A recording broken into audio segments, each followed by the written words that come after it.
సృష్టికి మూలం అమ్మతనం, సృష్టించలేనిది అమ్మ గుణం. అమ్మ పాడే జోల పాట అమృతాని కన్న తీయంట. అమ్మ పాడే లాలి పాట తేనెలూరి పారే ఏరుంట.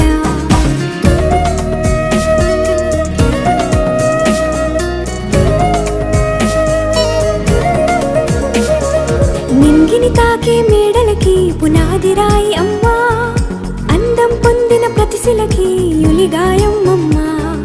నింగిని తాకే మేడలకి పునాది రాయి అమ్మా, అందం పొందిన ప్రతిశిలకి యులిగాయం అమ్మా. చీకటి చెరిపే వెన్నెలకి జాబిల్లి అమ్మా, లోకం చూపే కన్నులకి